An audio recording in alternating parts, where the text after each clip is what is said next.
నమస్కారం. ప్రతిధ్వనికి స్వాగతం. రాష్ట్రాన్ని జ్వరాల ముట్టడి వణికిస్తోంది. వాతావరణ మార్పులతో ఆసుపత్రులన్నీ జ్వరపీడితులతో కిటకిటలాడుతున్నాయి. డెంగీతో పాటు మలేరియా, టైఫాయిడ్, అతిసారం కేసులు భారీగా వస్తున్నాయి. ఆగస్టులో నమోదైన కేసులతో పోల్చితే సెప్టెంబర్ 10వ తేదీ వరకు అమాంతం ఈ కేసులు పెరిగాయి. రానున్న రోజుల్లో జ్వరాల కేసులు మరింత పెరిగే అవకాశం ఉందని ప్రభుత్వ వైద్య వర్గాలు అంచనా వేస్తున్నాయి. గ్రామీణ ప్రాంతాలు, ప్రధానంగా ఏజెన్సీ ప్రాంతాల నుంచి బాధితుల సంఖ్య గణనీయంగా పెరుగుతుంది. ఆదిలాబాద్, కొత్తగూడెం, ఖమ్మం జిల్లాలోని కొన్ని మండలాల్లో గత నెల మొత్తం వచ్చిన కేసులు ఈ నెల 10 రోజుల్లోనే నమోదైనట్లు వైద్యారోగ్య శాఖ వర్గాలు పేర్కొన్నాయి. అసలు ఎందుకు ఈ పరిస్థితి? తక్షణం తీసుకోవాల్సిన జాగ్రత్తలు ఏమిటి? ఇదే అంశంపై నేటి ప్రతిధ్వని. మనతో చర్చలో పాల్గొంటున్న వారు డాక్టర్ దిలీప్ గూడే గారు, senior general physician, Yashoda hospitals, Hyderabad నుంచి. అదేవిధంగా doctor Pratima Raj, professor of medicine and superintendent, Nizamabad ప్రభుత్వ జనరల్ ఆసుపత్రి, నిజామాబాద్ నుంచి. రైట్, దిలీప్ గారు, రాష్ట్రంలో ఉన్నటువంటి జ్వరాలు ఆందోళన కలిగిస్తూ ఉండడానికి, అదేవిధంగా గత నెలతో పోల్చితే ప్రస్తుతం ఆసుపత్రులకు తాకిడి పెరగడానికి ప్రధాన కారణాలు ఏమిటంటారు? మనం లాస్ట్ మంత్ మీరు చూసుకుంటే పెద్దగా వర్షాలు పడలేదండి. ఇన్ఫ్యాక్ట్ ఆగస్ట్ మంత్లో చాలా తక్కువ పడ్డాయి. అండ్ సెప్టెంబర్ 2-3 నుంచి వర్షాలు ఎక్కువ పడటం అనేది మనం చూస్తున్నాం. యూజువల్గా వర్షాలు పడిన ఒక 4-5 డేస్ తర్వాత మనం ఈ వెక్టర్ బార్న్ డిసీజెస్ సర్జ్ చూస్తూ ఉంటాం. అంటే ఒక పీక్ లాగా నెంబర్స్ బాగా పెరగడం అనేది గమనిస్తూ ఉంటాం.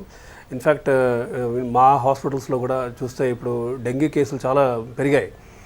అండ్ ఈసారి డెంగీ ఇంతకుముందు లాస్ట్ ఇయర్ అంతకుముందు కంటే పోలిస్తే కొంచెం సివియర్గానే ఉంది. అంటే యూజువల్గా ప్లేట్లెట్స్ ఒక లెవెల్ ఆఫ్ ఇంప్రూవ్మెంట్ వచ్చిన తర్వాత సాధారణంగా పెరగడం చూస్తూ ఉంటాం. అయితే ఈసారి డెంగ్యూ వ్యాధిలో ప్లేట్లెట్స్ పెరగడం కొంచెం స్లోగా ఉంది. అంటే ఒకసారి 40 నుంచి 30,000, 20,000 వరకు వచ్చిన తర్వాత మనం ట్రీట్మెంట్ ఇచ్చిన తర్వాత యూజువల్గా ఆ పెరిగే పర్సంటేజ్ అనేది లాస్ట్ ఇయర్ అంత ముందుతో పోలిస్తే ఈ ఇయర్ స్లోగా ఉంది. అంటే patient is taking longer time recover అవ్వడానికి. అంతకుముందు 3-4 రోజుల్లో రికవర్ అయ్యే పేషెంట్ ఇప్పుడు 7 days, 8 days అలా పడుతుంది. ఇంకా ఇన్ఫెక్షన్ రేట్స్ పెరిగాయి. అంటే డెంగ్యూ ఒక్కటే కాకుండా డెంగ్యూతో పాటు వేరే వ్యాధులు కూడా మేము చూస్తున్నాం. కొంతమందిలో మలేరియా కూడా ఉంటుంది. లెప్టోస్పైరా అనే వ్యాధి కూడా మేము కామన్గా ఈ సీజన్ ఎక్కువగా చూస్తున్నాం. అయితే లెప్టోస్పైరా రెయిన్స్తో బాగా ముడిపడున్న వ్యాధి. అంటే రైస్, కంటమినేటెడ్ రైస్ అవ్వచ్చు, రోడెంట్స్, మన ఇప్పుడు ఎలుకలు కానీ ఇవన్నీ అవ్వచ్చు, లేదంటే రెయిన్ వాటర్ నుంచి ఇన్ఫెక్టెడ్ ఈ రెయిన్ వాటర్లో కనుక మనం షూస్ అవి లేకుండా కనుక నడిస్తే వాటి ద్వారా అవి ఈజీగా స్కిన్ నుంచి లోపలికి వెళ్ళి ఈ లెప్టోస్పైరా వ్యాధి కూడా సోకుతుంది. సో రెయినీ సీజన్లో పెరగడానికి, అంటే ఎస్పెషల్లీ కంపేర్ చేస్తే ఆగస్టులో కంటే ఈ మంత్ ఖచ్చితంగా ఈ 3 వ్యాధులు, డెంగీ కానీ, మలేరియా కానీ, లెప్టోస్పైరా కానీ, కొన్ని సందర్భాల్లో 2 వ్యాధులు ఉన్న పేషెంట్స్ కూడా చాలామంది మనం చూస్తున్నాం. దెన్ అలాగే వేరియస్ ఫ్లూస్ కూడా, ఫ్లూ యొక్క ఇన్సిడెన్స్ బాగా పెరిగింది. ఫ్లూ మనకు తెలిసిందే, రెస్పిరేటరీ స్ప్రెడ్ ఉంటుంది, దగ్గినప్పుడు ఏరోజాల్ స్ప్రెడ్ అంటుంటాం. సో అది కూడా ఇన్ఫ్యాక్ట్ సెప్టెంబర్లో ఆగస్టుతో కంపేర్ చేసుకుంటే నెంబర్స్ బాగా పెరిగాయి. ఈసారి ఫ్లూ కూడా కొంచెం ఉధృతంగానే ఉంది. ఇన్ఫ్యాక్ట్ ఇన్ఫ్లుయెన్జా వైరస్ ద్వారా వచ్చే ఈ ఫ్లూ టెంపరేచర్ ఎక్కువ ఉంటుంది, 102, 103 కూడా ఉంటుంది. సాధారణంగా 3-4 రోజుల్లో తగ్గే ఫ్లూ ఈసారి 5-6 రోజులు కూడా ఉంటుంది. అండ్ కొన్ని సందర్భాల్లో డీహైడ్రేట్ అయ్యి వస్తున్నాడు పేషెంట్, బీపీ తగ్గి. అలాంటి పేషెంట్స్ మనం అడ్మిట్ చేయాల్సిన అవసరం కూడా వస్తుంది. సో ఖచ్చితంగా వెక్టర్ బార్న్ డిసీజెస్ అనేవి మనం సెప్టెంబర్లో, మీరు చెప్పింది కరెక్టే, గత 10 రోజుల్లోనే ఆగస్టులో మొత్తం నమోదైన నెంబర్ కంటే ఎక్కువ మేము చూస్తున్నాం ప్రైవేట్ హాస్పిటల్స్లో కూడా. Right madam. ప్రతిమ గారు, రానున్న రోజుల్లో ఈ జ్వరాల కేసుల తీవ్రత మరింత పెరుగుతుందని, అదేవిధంగా గ్రామీణ ఏజెన్సీ ప్రాంతాల్లో సమస్య మరింత తీవ్రంగా ఉండొచ్చనే హెచ్చరికలు వస్తున్నాయి. ఇలాంటి నేపథ్యంలో ఎలాంటి సన్నద్ధత అవసరం అంటారు? డెఫినెట్లీ అండి. ఇప్పుడు మనం ఈ ట్రెండ్ చూస్తున్నట్టయితే మెల్లగా పెరుగుతూ పీక్ రీచ్ అయినట్టుగా అనిపిస్తూ ఉంది. సో గ్రామీణ ప్రాంతాలలో, ఏజెన్సీ ప్రాంతాలలో మనం ప్రత్యేక శ్రద్ధ తీసుకోవాల్సిన అవసరం ఉంది. ఏ డిసీజెస్ అన్నా మనం ముందు ఆపాలి అంటే always prevention is better than cure. Prevention చేయాలి అంటే సర్వేలెన్స్ చేయాలి అని అంటే ఆల్మోస్ట్ ప్రభుత్వం కూడా కొన్ని టార్గెట్స్ అవి ఇవ్వడం జరిగింది. సో ఏఎన్ఎంస్ కావచ్చు, ఆశాస్ కావచ్చు, ప్రతి ఇంటికి తిరిగి ఎంతమంది ప్రతి ఇంటిలో జ్వర పీడితులు ఉన్నారు, వారు ఏ ఏ సిమ్టమ్స్తో సఫర్ అవుతున్నారు, ఎంత తీవ్రత ఉంది అనేది గుర్తించి ఆ గుర్తించిన గణాంకాలని ప్రభుత్వానికి చేరవేసినట్టయితే ఖచ్చితంగా ఆ ఏరియా మెడికల్ ఆఫీసర్స్ తగు శ్రద్ధ తీసుకుంటారు, ట్రీట్మెంట్స్ ఇస్తారు. అండ్ అక్కడి నుంచి అవసరమైతే టెరిషరీ కేర్ సెంటర్స్కి కూడా షిఫ్ట్ చేసే అవకాశం ఉంటుంది. దీంతో పాటుగా ఇందాక డాక్టర్ దిలీప్ గారు చెప్పినట్టు ఈ వెక్టర్ బార్న్ డిసీజెస్ అనేవి వర్షాకాలం తర్వాత చాలా ఎక్కువగా పెరుగుతాయి.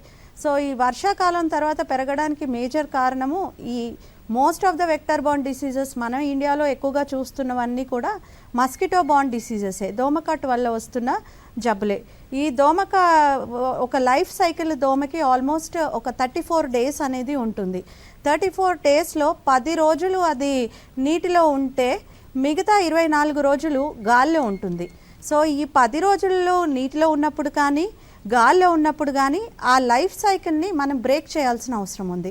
సో ఈ లైఫ్ సైకిల్ బ్రేక్ చేయాలి అంటే యాంటీ లార్వల్ మెజర్స్ అనేవి తీసుకోవాలి. యాంటీ లార్వల్ మెజర్స్ 10 రోజులు నీటిలో ఉన్నప్పుడు ఆ లార్వాని చంపడానికి ఎబెట్ అనే చెప్పే ఒక స్ప్రేని మనం యూస్ చేస్తాం. సో ఆ స్ప్రేని యూస్ చేయడం కానీ, అడల్ట్ మస్కిటోస్ ఇండోర్స్లో కానీ వాటిని అరికట్టడానికి మనము పర్మెత్రిన్ అనే ఒక స్ప్రే, సో దాన్ని యూస్ చేసినట్టయితే సో ఈ మస్కిటోస్ని డెవలప్ చేయడం, అవి గ్రోత్ని మనం మధ్యలోనే ఆపేస్తాం. సో అలా బ్రేక్ చేసినప్పుడు, ఈ లైఫ్ సైకిల్ అనేది బ్రేక్ చేసినప్పుడు ఈ డిసీజెస్ ట్రాన్స్మిషన్ ఒక పేషెంట్ నుంచి ఇంకో పేషెంట్కి మనం ట్రాన్స్మిషన్ని ఆపగలుగుతాం. మోస్ట్లీ ఈ వైరసెస్ అనేవి, బ్యాక్టీరియా అనేవి ఉంటాయి మన సమాజంలో, ఎన్విరాన్మెంట్లో ఖచ్చితంగా ఉంటాయి. కానీ ఒక పేషెంట్ నుంచి ఇంకో పేషెంట్ దగ్గరికి వెళ్ళాలి అంటే దానికి ఒక వెపన్ అవసరం, లేదా ఒక మెషిన్ లాంటిది అవసరం. అది ఈ వెక్టర్ బార్న్ డిసీజెస్ అనమాట, ఈ మస్కిటోస్. సో మనం మస్కిటోస్ లేకుండా చేసినట్టయితే, మస్కిటోస్ లైఫ్ సైకిల్ బ్రేక్ చేసినట్టయితే ఏజెన్సీ ప్రాంతాలు కావచ్చు, గిరిజన ప్రాంతాలు కావచ్చు, ఎక్కడైనా మనం ప్లెయిన్ ఏరియాస్లో కూడా సో ఈ డిసీజ్ ట్రాన్స్మిషన్ని అరికొట్టచ్చు. అది first point. Next, surveillance is very important. As I told you, మనం జ్వరాలను గుర్తించడం, తగిన టైంలో ఎర్లీగా ఇంటర్వ్యూన్ అయిపోయి మనం పేషెంట్స్ని తీసుకెళ్ళినట్టయితే ఈ జబ్బుల్ని జాగ్రత్తగా అరికట్టచ్చు. అండ్ దీంతో పాటు మీడియా అండ్ ప్రెస్, మీ రోల్ కూడా చాలా ఎక్కువగా ఉంటుంది. ఎందుకంటే ఈ జబ్బులు అనేవి ఇప్పుడు ఎక్కువగా ప్రబలుతున్నాయి. సో వ్యక్తిగత పారిశుద్ధ్యంతో పాటు మీ చుట్టుపక్కల కూడా తగిన జాగ్రత్తలు తీసుకోవాలి. వాటర్ అలాగే నిల్వ ఉండకుండా చూసుకోవాలి. టైర్స్, బాటిల్స్ అలాంటి వాటిల్లో వాటర్ నిల్వకుండా ఉండినట్టయితే దెన్ ఈ లార్వా అనేది గ్రోత్ కాకుండా ఉంటుంది. సో ఇవన్నీ తీసుకున్నట్టయితే డెఫినెట్గా మనం ఈ డిసీజెస్ స్ప్రెడ్ని అరికట్టచ్చు. ఇంకొకటి, ఏజెన్సీ ఏరియాస్లో మేజర్గా ట్రాన్స్పోర్ట్ అనేది కూడా ఒక ఇష్యూ ఉంటుంది. సో ఆ ట్రాన్స్పోర్ట్ అడ్రస్ చేయడానికి మన దగ్గర వెహికల్స్ కూడా ఉన్నాయి. సో 108 వెహికల్స్ ఎక్కడికైనా 108 ఒక చిన్న ఫోన్ కాల్తో వచ్చే అవకాశం ఉంది. సో ప్రజలకు కూడా ఈ నెంబర్స్ మీద అవగాహన కల్పించాలి. ఎక్కువ రోజులు కనుక మీ ఇంట్లో పేషెంట్ ఉన్నట్టయితే, సఫర్ అవుతున్నట్టయితే మీరు రిపోర్ట్ చేయండి, మీరు కాల్ చేయండి అండ్ పేషెంట్స్ని హాస్పిటల్స్కి తరలించండి. ఇటువంటి జాగ్రత్తలు మనం తీసుకున్నట్టయితే దూర ప్రాంతాన ఉన్న ఏజెన్సీ ఏరియాస్ నుంచి ఈ జబ్బుని మనం అరికట్టచ్చు. రైట్ దిలీప్ గారు, వైద్య ఆరోగ్య శాఖ అంచనాల ప్రకారం మనం చూస్తూ ఉంటే ప్రతి 100 మందిలో 15 నుంచి 20 మంది వరకు వైరల్ జ్వరాలతో బాధపడుతున్నట్టు తెలుస్తుంది. అయితే మీ వద్దకు వస్తున్న వారిలో ఏ రకాలు కనిపిస్తున్నాయి సార్? అవునండి, ఈ నెంబర్స్ అంటే సిమిలర్గా ప్రైవేట్ హాస్పిటల్స్లో కూడా ఇలానే ఉంటున్నాయి. 10 to 15% మంది సఫర్ అవుతున్నారు. ఇన్ఫ్యాక్ట్ 10 to 15 in 100 అనొచ్చు. అయితే యూజువల్గా ఓపీ బేస్డ్ ట్రీట్మెంట్లో మనం అంటే బేసిక్ టెస్ట్లు అవి చేస్తుంటాం. సిబిపి అంటే బ్లడ్లో హిమోగ్లోబిన్ లెవెల్తో పాటు డబ్ల్యూబీసీ కౌంట్ అండ్ ప్లేట్లెట్స్, ఈ రెండింటిని మనం చూస్తుంటాం మెయిన్లీ. అంటే వైరల్ ఇన్ఫెక్షన్లో సాధారణంగా బైసోటోపీనియా అంటాం, అంటే డబ్ల్యూబీసీ తగ్గటం, ప్లేట్లెట్స్ తగ్గటం యూజువల్గా హ్యాండ్ ఇన్ హ్యాండ్ వెళ్తూ ఉంటాయి వైరల్ ఇన్ఫెక్షన్స్లో. అయితే ఒక మోతాదు మించి, ఇప్పుడు మామూలుగా రఫ్గా 2 lakhs 2.5 lakhs ప్లేట్లెట్స్ ఉండాలి బాడీలో. అది 1.5 1.3 అవుతున్నప్పుడు మనకు ఒక రెడ్ ఫ్లాగ్, ఇది ఒక వైరల్ ఇన్ఫెక్షన్ అనేసి.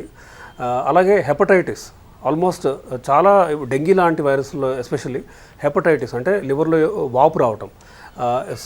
ప్రిడామినెంట్లీ లివర్ ఫంక్షన్ టెస్ట్ అనే టెస్ట్లో కనుక మనం చూస్తే ఎస్జిపిటి, ఎస్జిఓటి ఈ రెండు పెరిగి ఉంటాయి. అది ఎంత మోతాదులో పెరుగుతున్నాయి అనేది మనం చూసుకోవాలి. ఎందుకంటే ఒక మోతాదు మించిన తర్వాత 70, 80, 100 అలా రీచ్ అయినప్పుడు మనం పారాసెటమాల్ వాడకం ఆపేయాలి. ఇన్ఫ్యాక్ట్ ఫీవర్ వచ్చినప్పుడు టెపిడ్ స్పాంజింగ్ లాంటివి చేస్తూ ఉండాలి. And in fact that is reason. అలాంటి టైంలో మనం అడ్మిషన్కి పేషెంట్ని ఎంకరేజ్ చేయాలి. అంటే ఇన్ పేషెంట్ ట్రీట్మెంట్లో మనం సరిగ్గా హైడ్రేషన్ చేస్తూ మానిటర్ చేస్తూ ఈ హెపటైటిస్ వర్స్ అవుతుందా, లేదంటే ఈ హెపటైటిస్కి కారణం ఈ వైరల్ ఇన్ఫెక్షన్ ఒకటేనా, కోయాడెడ్ హెపటైటిస్ ఏ అవ్వచ్చు, దెన్ వేరే రకరకాల వ్యాధులు కూడా ఉంటాయి. సో ఇలా వీటికి మనం టెస్ట్ చేసే ఛాన్స్ ఉంటుంది పేషెంట్ కనుక అడ్మిట్ అవుతాయి. సో ఖచ్చితంగా వైరల్ ఇన్ఫెక్షన్ ఇన్సిడెన్స్ ఈ గత 10 days 2 weeksలో ఖచ్చితంగా పెరిగింది. అండ్ దానికి మనం గుడ్డిగా జస్ట్ పారాసిటమాల్ కానీ అంటే బేసిక్ చాలామంది యాంటీబయాటిక్స్ అవి సొంతంగా మెడికల్ షాప్లో తీసుకుంటూ వాడుతూ ఉంటారు. ఇది ఇలా చేయకండి దయచేసి. 3వ రోజు మీ ఫీవర్ కనుక మీ టెంపరేచర్ 103 ఆర్ ఇంకా హై ఉంటుంది, 4వ రోజు పెరుగుతుంది అనుకున్నప్పుడు మీరు ఖచ్చితంగా మీకు హెల్ప్ అవసరం. అది అవుట్ పేషెంట్ బేస్డ్ హెల్ప్ అయ్యి మీ డాక్టర్ టెస్ట్ చేసిన తర్వాత ఇన్ పేషెంట్కి ఎంకరేజ్ చేస్తే మీరు ఖచ్చితంగా అడ్మిట్ అవ్వండి. అడ్మిట్ అయినప్పుడు మనకి రకరకాలుగా టెస్ట్ చేసే ఛాన్స్ దొరుకుతుంది. ఇంకేమన్నా కో ఇన్ఫెక్షన్స్ ఇందాక డిస్కస్ చేసినట్టు డెంగీతో పాటు మలేరియా కానీ లెప్టోస్పైరా కానీ దెన్ వేరియస్ ఇప్పుడు కోవిడ్ వేరియంట్స్ని కూడా చూస్తున్నాం. ప్లెయిన్ కోవిడ్ కాకుండా then non dengue viral fevers కూడా చూస్తున్నాం. అది డెంగ్యూ టెస్ట్ చేస్తే టెస్టులు 3 నెగిటివ్ రావచ్చు, IgM కానీ IgG కానీ NS1 కానీ టిపికల్గా డెంగీ లాంటి ప్రజెంటేషనే ఉంటుంది.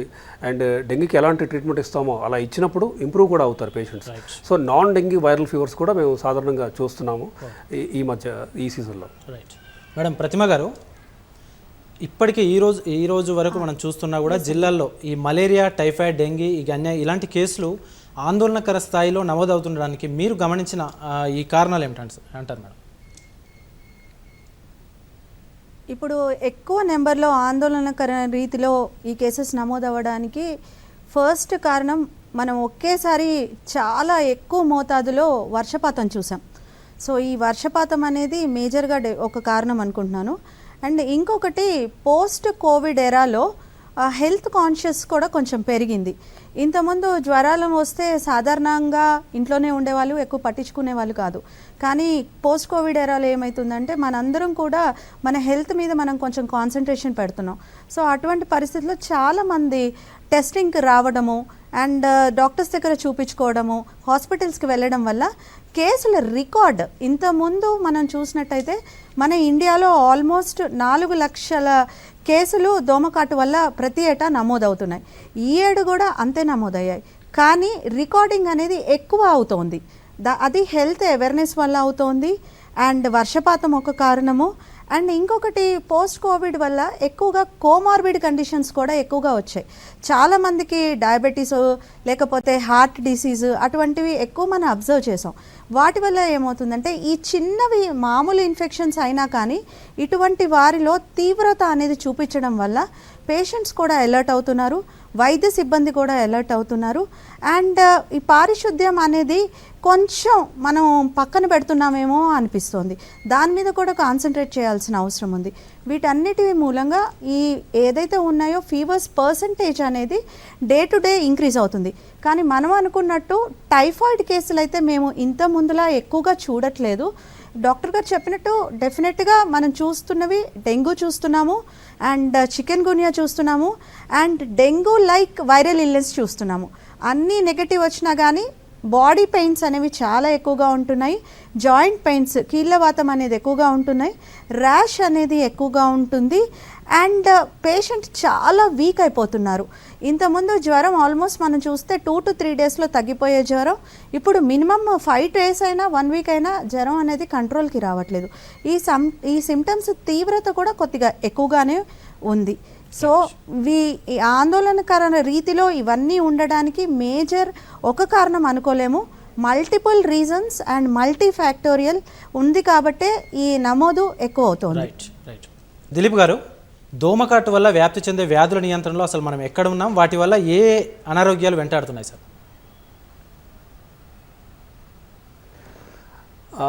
మనం అంత పెద్ద సక్సెస్ సాధించినట్టు కనపట్లేదండి. ఇన్ఫ్యాక్ట్ ఈ నెంబర్స్ చూసుకుంటుంటే ఇన్ఫ్యాక్ట్ ఇది నాట్ జస్ట్ గవర్నమెంటల్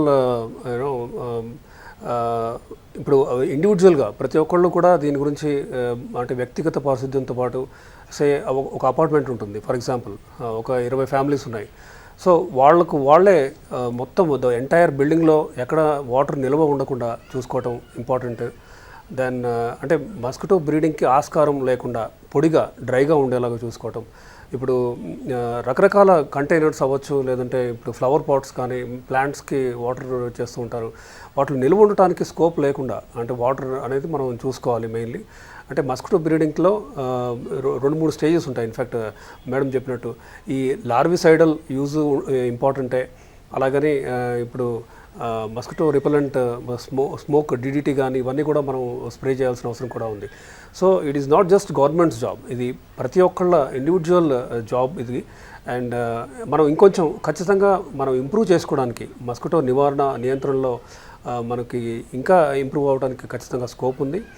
అండ్ ఈ ముఖ్యంగా ఫుల్ స్లీవ్స్ ధరించడం, దెన్ మస్కిటో రిపెలెంట్ క్రీమ్స్ వాడటం అవ్వచ్చు, దెన్ రిపెలెంట్ రకరకాల మెషినరీస్ అవి వస్తున్నాయి ఇవాళ రేపు.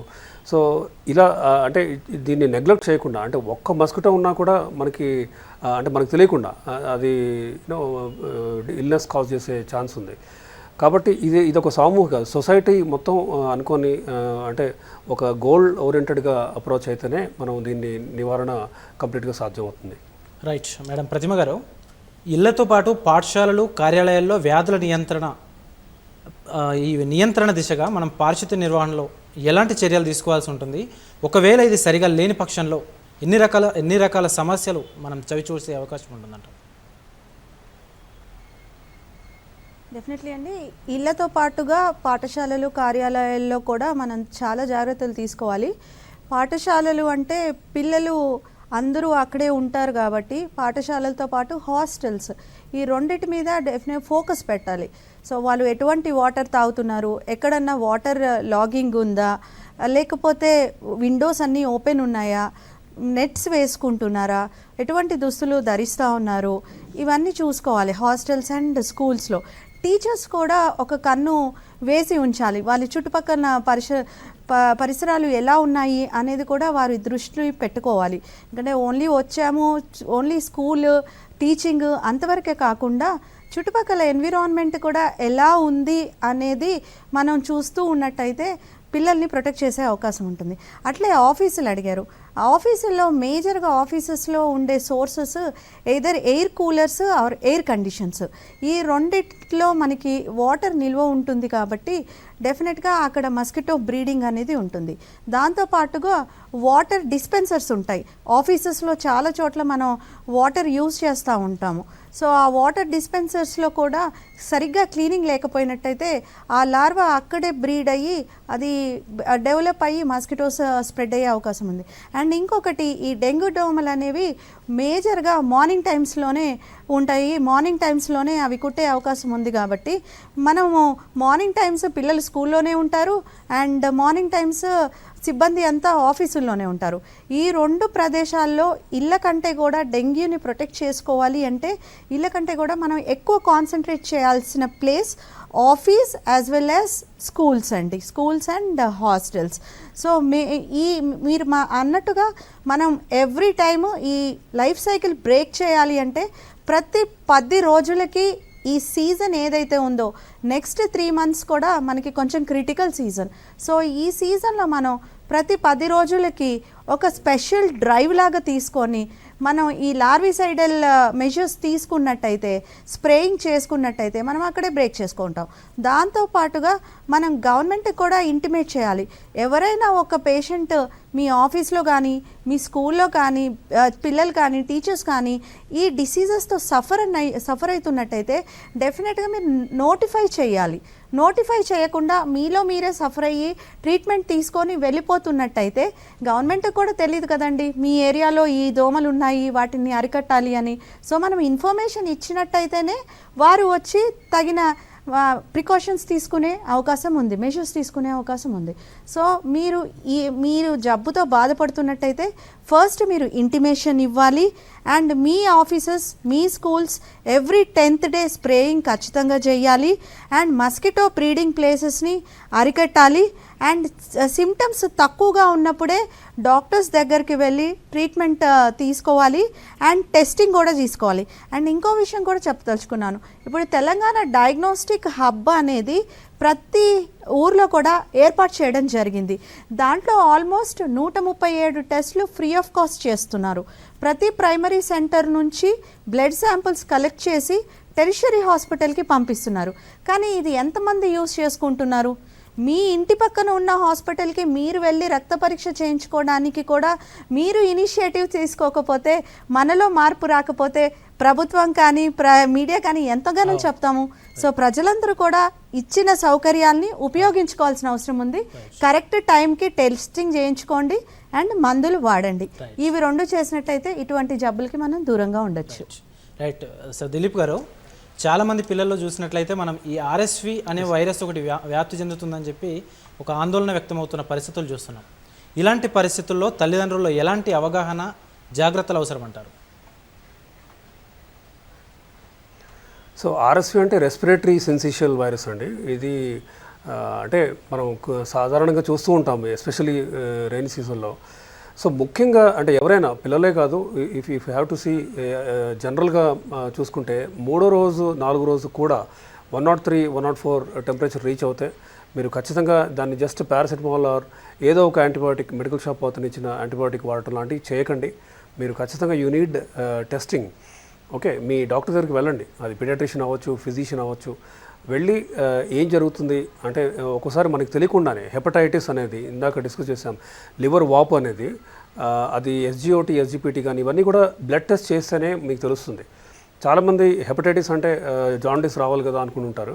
అయితే లివర్ ఫంక్షన్ టెస్ట్లో బిలిరుబిన్ పెరిగితేనే మనకి జాండీస్ అనేది కనిపిస్తుంటుంది. సో ఇలా టెస్టింగ్ చేస్తే మనకి అంటే SGPT, SGOT మాత్రం LFTలో ఉన్న 7-8 పారామీటర్స్లో ఈ రెండు ముఖ్యమైనవి. సో ఇవి పెరిగినప్పుడు మనం పారాసెటమాల్ ఇవన్నీ ఇవ్వకూడదు. ఇన్ఫ్యాక్ట్ అవి ఇస్తే ఇంకా హెపటైటిస్ వర్సన్ అయ్యే ఛాన్స్ కూడా ఉంది. సో టైంకి టెస్ట్ చేయటం అనేది ఇంపార్టెంట్. ఇంకొకటి, ఇప్పుడు కనుక మీరు డెంగీ ఎర్లీ స్టేజ్లో వచ్చింది, సపోజ్ నిన్ననే జ్వరం వచ్చింది, ఇవాళ మీరు టెస్టింగ్ ఇచ్చారు, మీ టెస్ట్లు నెగిటివ్ వచ్చే ఛాన్స్ ఉంది. అంటే మీకు డెంగీ ఉండి కూడా మీకు IgM, dengue IgG and NS1 ఈ 3 కూడా నెగిటివ్ వచ్చే ఛాన్స్ ఉంది మీకు డెంగీ ఉండి కూడా. సో ఇలా టైమింగ్ ఆఫ్ ద టెస్టింగ్ కూడా ఇంపార్టెంట్. అలాంటప్పుడు డాక్టర్కి హై ఇండెక్స్ ఆఫ్ సస్పిషన్ అంటాం. అంటే డాక్టర్ ఎస్టిమేట్ చేయాలి, ఈ పేషెంట్కి సస్పెక్ట్ చేయాలి ఫస్ట్ డెంగీ కానీ మలేరియా కానీ ఉండొచ్చు అని. అండ్ ఆ ఉధృతి అనేది ఎర్లీ స్టేజ్లో పెద్దగా ఉండకపోవచ్చు, అయితే ప్రిడిక్ట్ చేయగలగాలి. సో నెక్స్ట్ రోజు ఎలా ఉండబోతుంది, ఆ తర్వాత రోజు ఎలా ఉండబోతుంది. ఎందుకంటే ఫీవర్ వచ్చిన ప్రతిసారి అందరికీ యాంటీబయాటిక్స్ ఇవ్వడం కూడా కరెక్ట్ కాదు. మనం టైం చూసుకోవాలి. అండ్ ఈ మలేరియా, డెంగీ లాంటి వాటికి ఇన్ఫ్యాక్ట్ యాంటీబయాటిక్ పెద్దగా పనిచేయవు. అంటే unless super added bacterial infection ఉంటే తప్ప ఉట్టి యాంటీబయాటిక్ వేసుకుంటే డెంగీ అండ్ మలేరియా తగ్గదు. కాబట్టి మనం వీటి గురించి టైంకి వీ నీడ్ ఇంటర్వెన్షన్.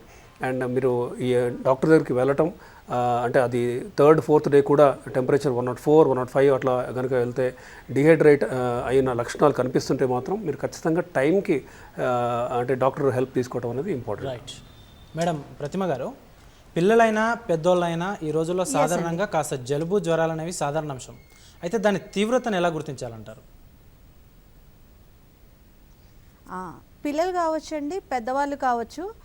మనం ముందుగా ఏదైనా జబ్బు వచ్చినప్పుడు హై రిస్క్ గ్రూప్స్ అనేవి ఉంటాయి, పిల్లల్లో ఉంటాయి, పెద్దవాళ్ళలో కూడా ఉంటాయి. ఈ హై రిస్క్ గ్రూప్స్లో ఉన్న వాళ్ళు చిన్న బిమారీ వచ్చినా కానీ, చిన్న జబ్బు వచ్చినా కానీ దాని తీవ్రత ఎక్కువ అయ్యే అవకాశం ఉంది. సో మనం పిల్లల్లో చూసుకున్నట్టయితే చాలా తక్కువ బరువు పుట్టిన వాళ్ళు, నెలలు నిండక ముందే పుట్టిన వాళ్ళు, లేక కంజెనిటల్ హార్ట్ డిసీజెస్ ఉన్నవాళ్ళు, 6 నెలల లోపల ఉన్నవాళ్ళు, అండ్ 2 సంవత్సరాలు ఉన్నా కానీ ఈ కోమార్బిడ్ కండిషన్స్ ఉన్నవాళ్ళు, ఇటువంటి పిల్లలందరూ హై రిస్క్ పిల్లలు. సో ఈ హై రిస్క్ పిల్లల్లో జ్వరం తగ్గకుండా ఉన్నా, లేకపోతే జలుబు తగ్గకుండా ఉన్నా, ఆయాసం ఎక్కువగా ఉన్నా, మనం నార్మల్గా రెస్పిరేటరీ రేట్ అని కూడా అంటాం. అంటే శ్వాస తీసుకునే ఫ్రీక్వెన్సీ అది ఎక్కువగా గట్టిగా తీసుకుంటున్నా, సౌండ్తో తీసుకుంటున్నా, పిల్లలు చేతులు కావచ్చు, టంగ్ కావచ్చు బ్లూగా అయిపోతున్నా ఇవన్నీ warning signs, red flag science. ఇటువంటి సైన్స్ ఉన్నప్పుడు అంత వచ్చే వరకు మీరు ఇంట్లో ఉండకూడదు. ఈ హై రిస్క్ వాళ్ళు ఇమ్మీడియట్గా వెళ్ళిపోవాలి. అండ్ జ్వరం తీవ్రత తగ్గకుండా ఉన్న రెడ్ ఫ్లాగ్ సైన్స్లో ఏదో ఒకటైనా మీకు కనిపించినా డెఫినెట్గా మీరు వెళ్ళాల్సి ఉంటుంది. అలాగే పెద్దవాళ్ళని మనం తీసుకున్నట్టయితే హై రిస్క్ గ్రూప్స్ ఉంటారు పెద్దవాళ్ళలో కూడా. సో డయాబెటీస్ ఉన్నవాళ్ళు అది మోస్ట్ హై రిస్క్ గ్రూప్ అనమాట. ఏ ఇన్ఫెక్షన్ వచ్చినా కానీ డయాబెటిక్ పేషెంట్స్కి దాని తీవ్రత చాలా అధిక మోతాదులో ఉంటుంది.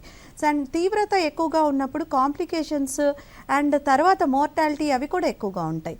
సో ముందు డయాబెటీస్ ఉన్నవాళ్ళు and BP patients, cardiac patients, గుండె జబ్బులు ఉన్నవాళ్ళు, ఇవే కాకుండా ఆటో ఇమ్యూన్ డిజార్డర్స్ అని కొన్ని డిజార్డర్స్ ఉంటాయి. అటువంటి డిసీజెస్ ఉన్నవాళ్ళు అండ్ ఇవన్నీ కూడా మీరు జాగ్రత్త తీసుకోవాలి. ఈ హై రిస్క్ గ్రూప్లో ఉన్న వాళ్ళు ఫస్ట్ అలర్ట్గా ఉండాలి. అండ్ ఇవి కాకుండా జ్వరం కంటిన్యూస్గా ఉండి తగ్గకుండా ఉంటే మీరు యా అండ్ ఈ హై రిస్క్ గ్రూప్స్లో ఉన్న వాళ్ళు రిస్క్ తీసుకోకుండా వెంటనే డాక్టర్ని సంప్రదించినట్టయితే మనం తీవ్రతను గుర్తించవచ్చు. అది ఓకే మేడం.